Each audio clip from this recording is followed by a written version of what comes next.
to develop the Tutune 1600 version 0.6H. That was wonderful for low symbol rate. We no more can find Technotrain card on the market. Yes. Yeah, a lot of people bought them on Amazon and they never turned up. It was finished. So, the tuner card is no more produced. Since many years, people ask me, could Tutune work with some USB tuner and so on. So I have bought some tuner like this, and I began to develop Tutune for them. When I buy it, I test it with the standard driver given by the seller, given with the tuner. Impossible to receive something under symbol rate 100. I know that it is possible because the chip are exactly the same than the chip we have on the Technotrain card. So it is just because the software, the driver are very bad. Even the Linux driver are bad. They are not made to be able to receive low symbol rate and to have very fine tuning of the demodulator. So we will need to build our own tuner. I open it to see what is inside, and inside I have just, this is a NIM, Network Interface Module. We'll see on the next page what it is exactly. But we know that we can see this box in all setup box. If we open it, we will see this little metal box. We have some capacitors for the power supply, one LED, and the power supply connector. On the other side, I have a chip. This is the USB interface, a Cypress chip. All the other chips are for producing the different voltage. 1 volt, 3 volt, 5 volt, that's all. And the voltage in 22 kilohertz for the LNB. That's all. So it's very simple. Why don't do it myself? So I tried two solutions. I had two NIM in my shack, a Sharp and a Samsung. I had two USB interfaces, a Cypress and a FTDI. And the winner was the Samsung and the FTDI, just because the Cypress was more complex for me. Secondly, I have seen on the web that many of the Cypress interfaces we have seen that have a very low cost have a chip made in China with the value that has been written a second time. So you don't have the real value of the chip. You have old chip with the value of a new chip. So I said, if many people have some problems permanently with that, and it works with this, I continue with this. So this is my mini tuner. Just, you can see, this is my NIM tuner, Samsung. This is the interface, because the transport stream goes out in parallel mode. This is a parallel to USB converter, that's all. And the transport stream can go in the PC. So it's there is nothing inside. I have just add a little gate to know when the data are here and valid. That's all.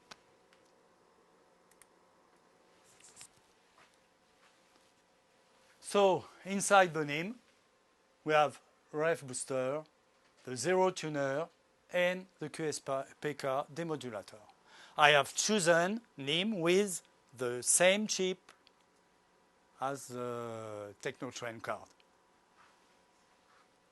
And the module, mini module, FTDI mini module to change. If we open the NIM, we will see the ref booster here. The quartz, 16 MHz or 27 MHz. The zero tuner and the demodulator. And you have the data out.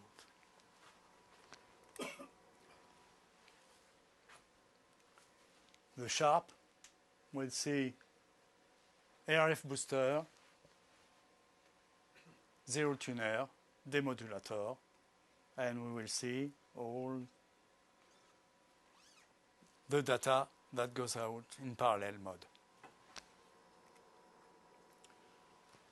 So we can use today this free kind of NIM, and there is now another NIM from LG television we see everywhere. So I am not afraid to not be able one day to find a NIM. I have several NIM we can check, use, find, even if the market is changing. Each week is not for always the same NIM we can find. The FTDI mini module, and this is the schematic. So very easy. This is the two line for the I2C command to the NIM.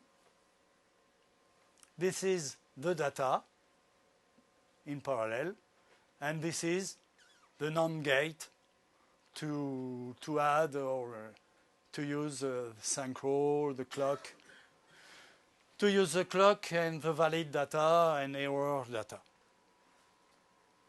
So when there is a packet,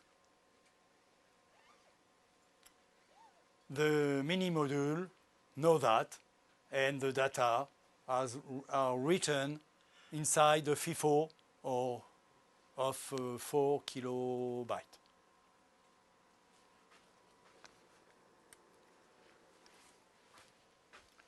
The FTDI has two channels, one for I2C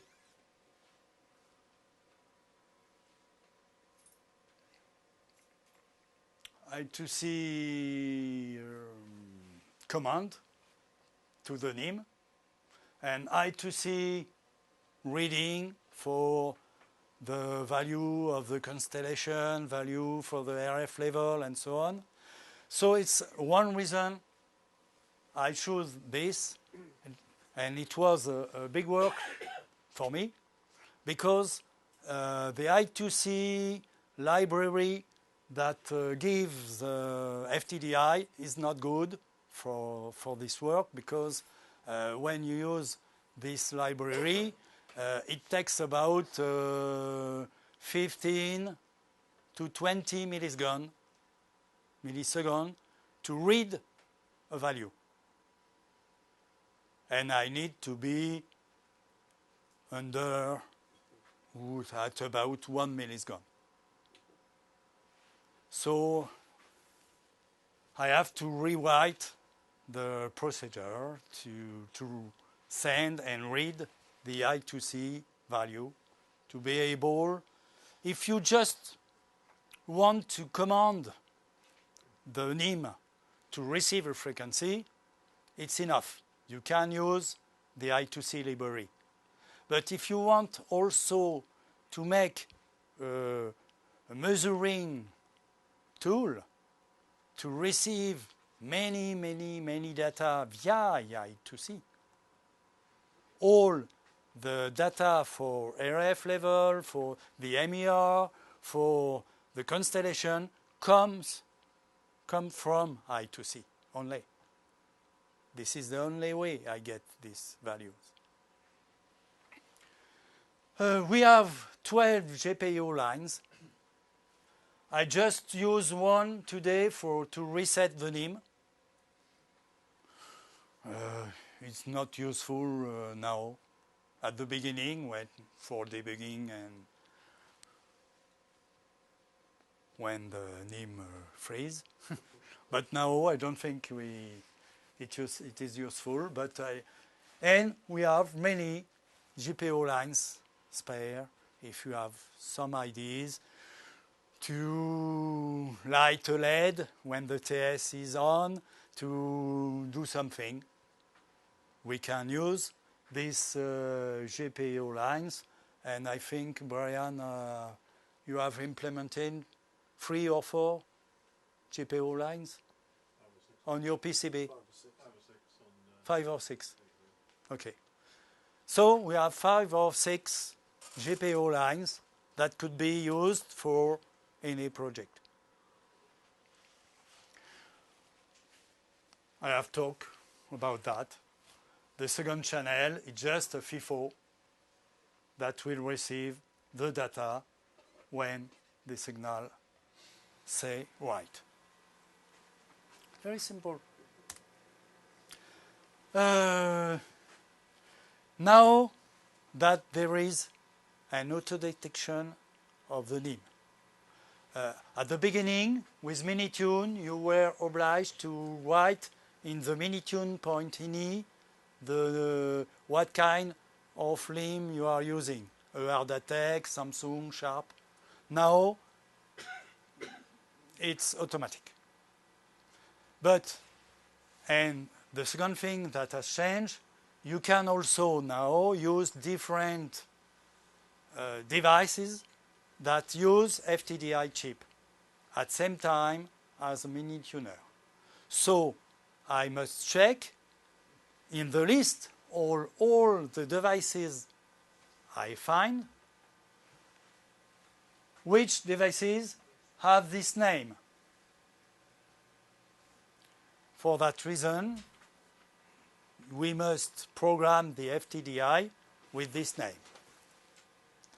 In a future version, I will detect only NIM word, and we will be able to have NIM1, NIM2, NIM3, NIM4, because I want to be able to run 3 or 4 Minituner at the same time on the same PC.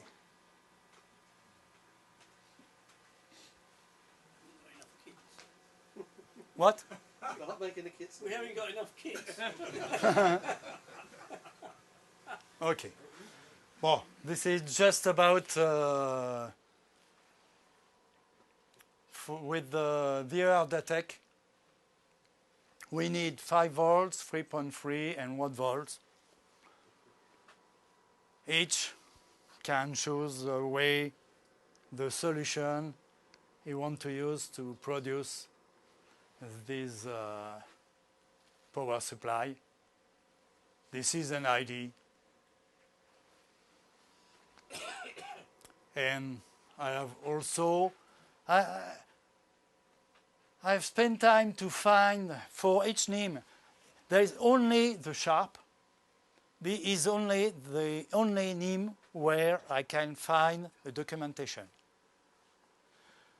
For all other NIMs, like Samsung, Ardatec, and the LG, I must spend time to check with multimeter, with oscilloscope, to find so to find this information. So it could be, you could find some error one day. So now you can build your own mini tuner. My first prototype is always here and works very well. It has been working during 3 days in Friedrichshafen.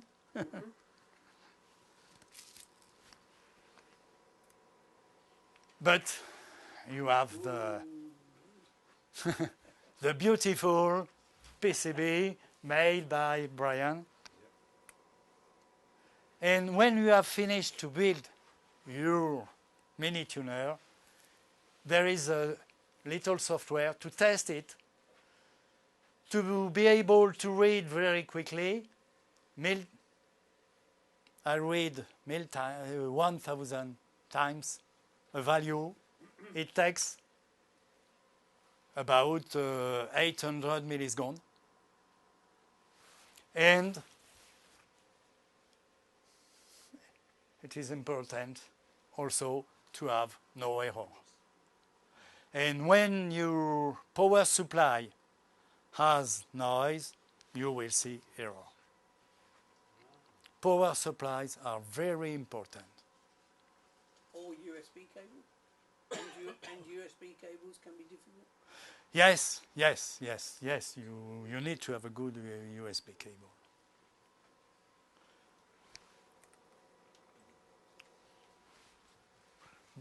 Brian can talk about the PCB.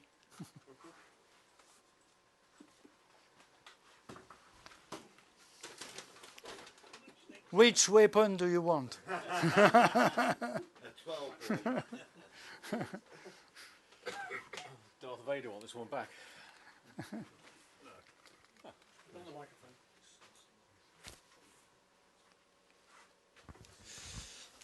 Wasn't really much design left to do, just a question of choosing the regulators really.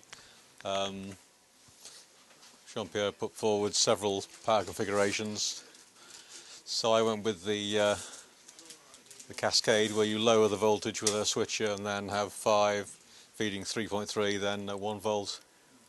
So I started off, this is the prototype, started off looking at the this one we all know, which works very well, but the idea was to use 2 of them, one of them feeding the 1 volt regulator and the other feeding the 5 and the 3.3. It's the other side of the board. It seemed a good idea at the time to have the regulators back to back. There's one underneath the module, but there's not much copper there for the heat to go into, so that didn't really work out. And the LP3879 was the one that Jean-Pierre had used. At the time, it looked like you'd need 2 amps to go up to 45 megasymbols for DVB-S2. So I found this one, and that's got an even lower dropout voltage. So you could feed it with 1.4 volts rather than 2.5, and that will get less hot and the higher current as well. But in the end, I decided that it's just over-engineering everything for a target we may not be able to get to, or even want to get to, for very high symbol rates at DVB-S2. But so I went on to the Mark II.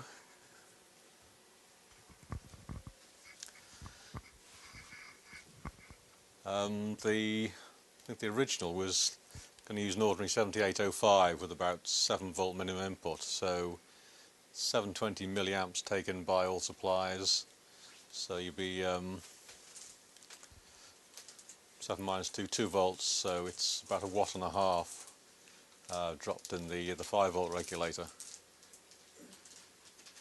So I looked around for something with a bit lower dropout and found these microchip ones. They don't only make controllers, which would go down to 100 millivolts at an amp, and I've actually run it lower than that, but that's the maximum, the spec, so I kept it at 400 millivolts. So also found these little versions of the switching supply. I tested these, and I think F1CHF tested these, and we both decided they were terrible. I was using it at about 1 volt at 2 amps, and the voltage was drooping and it was getting really hot. So I sort of decided not to bother, but I went back to them, and if you keep them at above about 3 volts and below about an amp, they're fine. Regulation's fine, voltage doesn't drop and doesn't get too hot, so it takes up a lot less space than the other one. On the regulators, so now we're feeding this with about 5.5 volts nominal. That's the kit spec, 5.4 to 5.6. So instead of 7 volts at 720 milliamps, it's now 5.5 volts at 720 milliamps. So you saved about a watt in dissipation.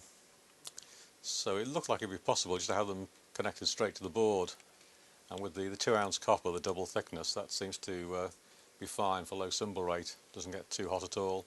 And even on the when you haven't got the low SR box ticked, it gets a bit hot, subjective, but as long as you have some ventilation in your box, I think it would be acceptable. But for our low symbol rate use, that should be fine.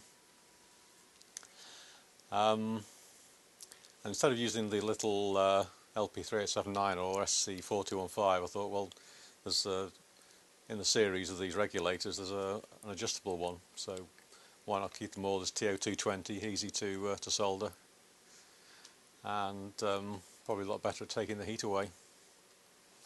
So the module produces 5.5, 5 feeds into the 3, into the 1, and there is the option with this jumper here, you can feed the 3.3 directly from the 5.5, but the cascade format seems fine at the moment. One thing you have to watch with regulators these days, it used to be simple in the old days, 7805, stick a 1 microfarad either end and it's fine, but these low dropout regulators are very touchy about what's on the output. You can't go sticking 0.1s all around the circuit because the equivalent series resistance of the capacitor is very important, and ceramics have values in the milliohms.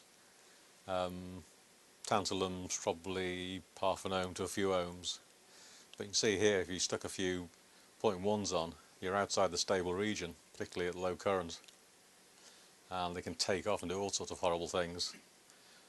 But these particular ones are ceramic compatible. You can put ceramics on without any problem at all. The only reason these are surface mount is that I looked at Farnell trying to find, I thought, no problem, leaded capacitors, 22 micro ceramic, no problem at all. But Farnell have one and it costs £15. Now, doesn't make any sense at all. I mean, it's just the same thing with 2 legs on. Anyway, so unfortunately I couldn't make everything through a hole, but that's about that's the only compromise. The power supply seemed fairly quiet, but I put some ferrite chokes on for good measure, and the noise seems pretty low. I think I measured about 8 millivolts peak to peak actually on the NIM. So that's it. That's you, Jean-Pierre? Oh, you got that. Right. No. Just now, Minitioune, the first time this was Minitioune version 0.1. We were obliged to use VLC to decode the video. You can continue to use this way. You can also work at very high symbol rate. If you are using UDP, you can send your transport stream to some software that can analyze the transport stream, not MPEG analyzer. It's a transport stream analyzer. Because you have written MPEG analyzer. I did. Didn't make a mistake. Oh, no. No, it's because there are some software that are MPEG analyzer. They are monstrous, very professional, because they analyze completely the vector inside all the coding system, the way the buffer are working in your decoder, and many things. It's a very different job. So if you can find an MPEG analyzer for free, so Minitioune now can work with the version 2, 0.2 like TuTune. Minitioune now, Christmas in summer, I found at the end of June the people. And people is just this little box. You can see two of them in the last room, yes, in the back room. And this little box for about 110 US dollars. I've changed it. Oh, is a PC with a processor Atom, quad-core, HD touchscreen, HD, 1,280 points by 800 points. Fantastic. And you can use it with just 12 volts power supply, 400 milliamperes when you are receiving the ATV. Now, 480. Yeah. So many things to do with this and other things to think about.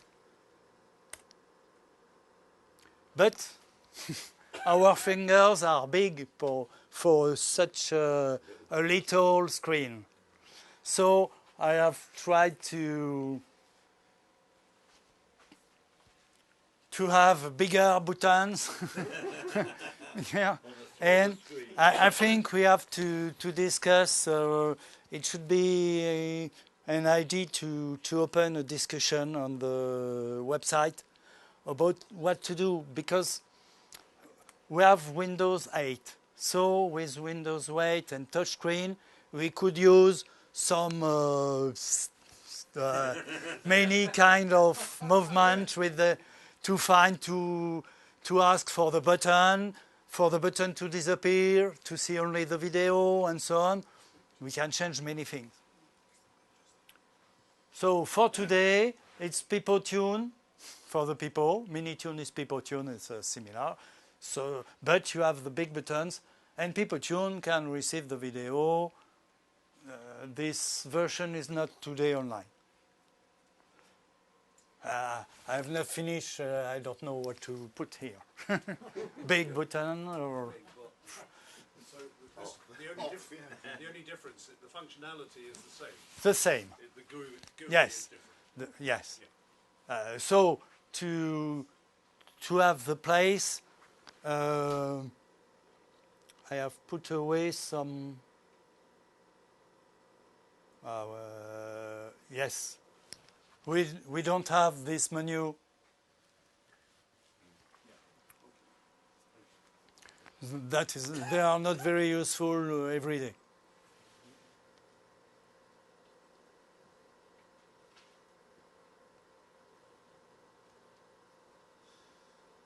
Okay.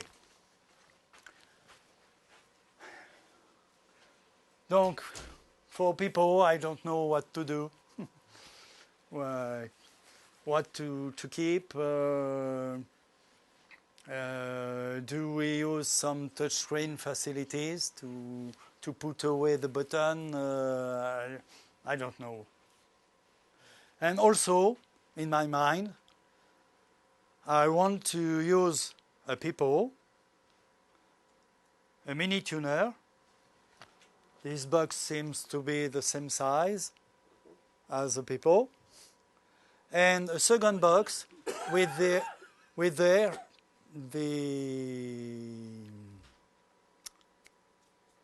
RP DATV with a Raspberry Pi. And from the people, I would like to have some buttons to tell the Raspberry Pi what to do. So we could have, with only these 3 boxes, a whole transceiver, DATV transceiver, receiver and transmitter, with 3 boxes. And other suggestions.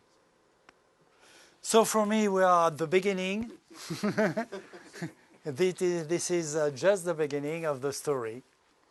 What I have to do, yes, today, if you unplug the Minitioner and you are running Minitune, there is a freeze. I have no time to work on that. There is also another bug. If you ask 2 times the Minitune software, when you ask the second, he don't know what to do. So I have to change that. The possibility to use several Minituner, okay, at the same time, and little buffer I have to talk about. That's all. But now, all your ideas. Down there. Be very careful. Be careful what you ask for. That's all. Good. Thank you. So I think we've just decided to let you off the hook. I think it's